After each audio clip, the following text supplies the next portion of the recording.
En el nombre del Padre, y del Hijo, y del Espíritu Santo. Amén. Señor, ¿a quién iremos si tú eres la palabra? A la voz de tu aliento se estremeció la nada, la hermosura brilló y amaneció la gracia. Señor, ¿a quién iremos si tu voz no nos habla?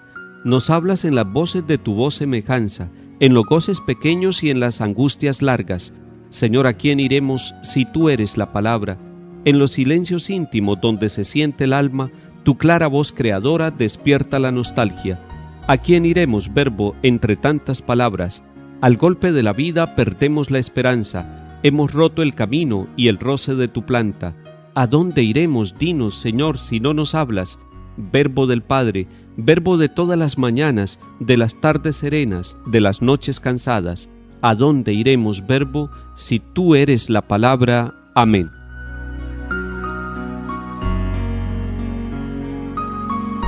Lectura del libro de Ruth. En tiempo de los jueces hubo hambre en el país, y un hombre emigró con su mujer Noemí y sus 2 hijos desde Belén de Judá a la campiña de Moab. Elimelec, el marido de Noemí, murió, y quedaron con ella sus 2 hijos, que se casaron con 2 mujeres moabitas. Una se llamaba Orfá y la otra Ruth, pero al cabo de 10 años de residir allí, murieron también los 2 hijos, y la mujer se quedó sin marido y sin hijos. Al enterarse de que el Señor había atendido a su pueblo dándole pan, Noemí, con sus 2 nueras, emprendió el camino de vuelta desde la campiña de Moab. Orfá se despidió de su suegra y volvió a su pueblo, mientras que Ruth se quedó con Noemí. Noemí le dijo: «Mira, tu cuñada se ha vuelto a su pueblo y a su Dios, vuélvete tú con ella». Pero Ruth contestó: «No insistas en que te deje y me vuelva. Donde tú vayas, iré yo. Donde tú vivas, viviré yo. Tu pueblo es mío, tu Dios es mi Dios». Así fue como Noemí, con su nuera Ruth, la moabita, volvió de la campiña de Moab. Empezaba la siega de la cebada cuando llegaron a Belén. Palabra de Dios, te alabamos, Señor.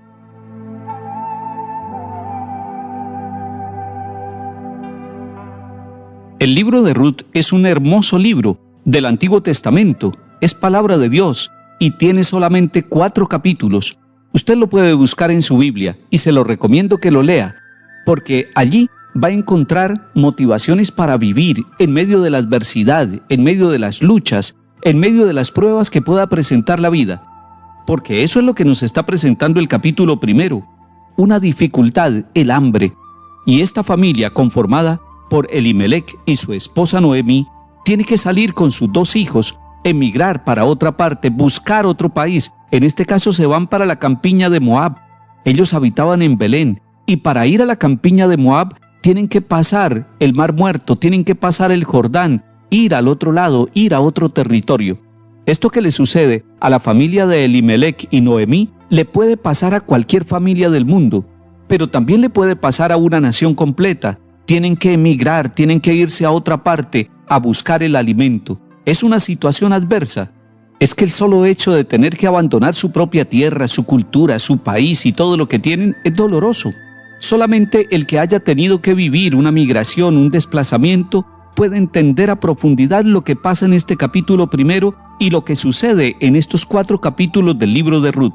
Después que llegan allí a la campiña de Moab, se ubican, buscan dónde vivir, dónde trabajar, pero además viene una necesidad. Los hijos necesitan organizar su hogar, necesitan encontrar una esposa y no pueden buscarla entre sus paisanas, no pueden volver a Belén para poder constituir con aquellas más conocidas un hogar para realizar su vida. Y entonces tienen que optar por casarse con una extranjera. Se casan con 2 moabitas, una se llama Orfá y la otra se llama Ruth. Estas son las 2 nueras que tiene esta mujer. Son las esposas de los hijos de Elimelec y de Noemí.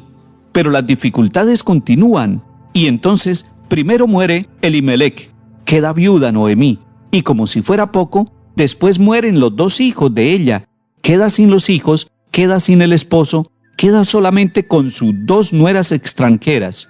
Y ahí viene una dificultad. ¿Qué hacemos ahora en el futuro? El tema de la viudez, añadido a estar en destierro, va a complicar la vida de Noemí. Pero ella se entera de que en su tierra, en Belén, Dios los ha bendecido. que Dios los ha atendido y les ha dado pan, que pasó la crisis del hambre, que pasó la crisis de escasez de alimentos, y ella quiere volver a su tierra como es normal.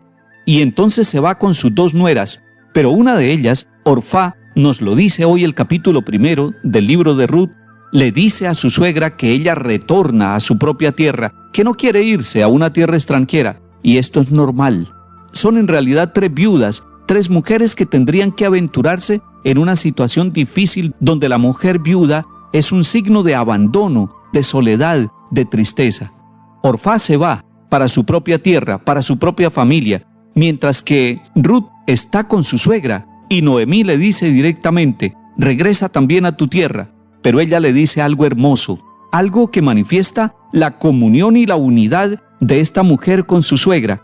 Esto tendrían que leerlo todas las nueras del mundo y todos los yernos para querer a sus suegras como es debido. Le dice Ruth, donde tú vayas iré yo, donde tú vivas viviré yo, tu pueblo es el mío y tu Dios es mi Dios. Le está diciendo, yo quiero compartir la vida, las adversidades y luchas contigo. Mañana seguiremos leyendo el libro de Ruth y se lo recomiendo para que lean estos 4 capítulos y crezcan en el amor familiar y en la confianza en Dios que nos acompaña en todos los avatares, en todas las luchas de nuestra vida.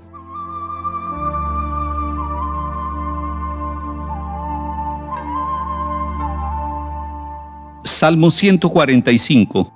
Dichoso a quien auxilia el Dios de Jacob, el que espera en el Señor su Dios, que hizo el cielo y la tierra, el mar y cuanto hay en él, que mantiene su fidelidad perpetuamente, que hace justicia a los oprimidos, que da pan a los hambrientos. El Señor liberta a los cautivos. El Señor abre los ojos al ciego. El Señor endereza a los que ya se doblan. El Señor ama a los justos. El Señor guarda a los peregrinos. Sustenta al huérfano y a la viuda, y trastorna el camino de los malvados. El Señor reina eternamente, tu Dios Sión de edad en edad.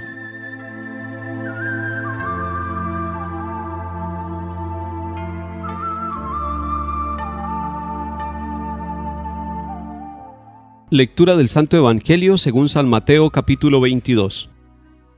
En aquel tiempo los fariseos, al oír que Jesús había hecho callar a los saduceos, formaron un grupo y uno de ellos, que era experto en la ley, le preguntó para ponerlo a prueba: Maestro, ¿cuál es el mandamiento principal de la ley? Él les dijo: Amarás al Señor tu Dios con todo tu corazón, con toda tu alma, con todo tu ser. Este mandamiento es el principal y primero. El segundo es semejante a él: amarás a tu prójimo como a ti mismo. Estos 2 mandamientos sostienen la ley entera y los profetas. Palabra del Señor. Gloria a ti, Señor Jesús.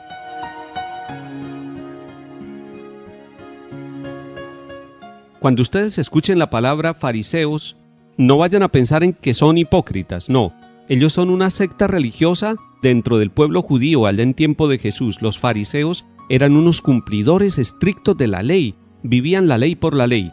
¿Y quiénes son los saduceos? Es otro grupo religioso también, otro movimiento dentro de la religión judía en tiempo de Jesús. Fariseos y saduceos. No vayan a pensar que eran personas malas, porque uno puede estar interpretando siempre y clasificando entre buenos y malos. No, eran seres humanos que estaban tratando de santificarse con su religión judía. Pero al oír que Jesús había hecho callar a los saduceos, los fariseos entraron en grupo para preguntarle y poner a prueba al Señor Jesús. Eso sí tienen los fariseos y los saduceos, que tratan de ponerle zancadillas y preguntas difíciles al Señor Jesús. ¿Y cuál es la pregunta que le hacen entonces los saduceos? Le preguntan ¿cuál es el mandamiento principal de la ley? Es una pregunta interesante, porque para los judíos la ley recibida por Moisés y promulgada para el pueblo es una ley que santifica. Pero resulta que ellos, después de los mandamientos que recibieron allá en el monte Sinaí, se fueron alargando en leyes y normas con el paso de los años. Y eso le puede pasar a una institución, le puede pasar a un ser humano, le puede pasar a una familia. Y por eso le preguntan cuál es el mandamiento principal de la ley. Y nosotros deberíamos preguntarle al Señor Jesús también, ¿cuál es el mandamiento principal para nosotros los que creemos en ti? Y seguramente Él nos responderá como le respondió a los saduceos. El primer mandamiento, el principal, es: amarás al Señor tu Dios con todo tu corazón, con toda tu alma y con todo tu ser. Es decir, el amor a Dios, pero con todo, no un amor mediocre, no un amor a medias, no un amor intermitente, sino un amor constante, con todo el corazón, con todo el alma, con todo el ser de cada persona. Usted y yo tenemos que amar al Señor con todo el corazón, y eso nos hace felices, nos hace fuertes. Y el Señor Jesús dice, este es el primero, pero el segundo es semejante a él: amarás a tu prójimo como a ti mismo. Es decir, el Señor está uniendo estos dos amores. Está diciéndonos que amar a Dios solamente, sin amar al hermano, sería el 50% de ese primer mandamiento. Que el primer mandamiento de amor a Dios tiene una consecuencia y tiene una realidad y tiene una realización en el amor al prójimo. ¿Y quién es el prójimo? El que vive cerca de cada uno de nosotros. Entonces pidámosle al Señor que nos ayude a crecer en el amor, que nos dejemos amar por Dios y que le respondamos con amor, pero que no se nos quede solamente en un amor mirando hacia arriba, sino un amor mirando hacia los lados, para que podamos descubrir que incluso los que piensan distinto son destinatarios de nuestro amor y de un amor sincero y de corazón. Que el Señor nos bendiga y nos enseñe a amar, en el nombre del Padre, y del Hijo, y del Espíritu Santo. Amén.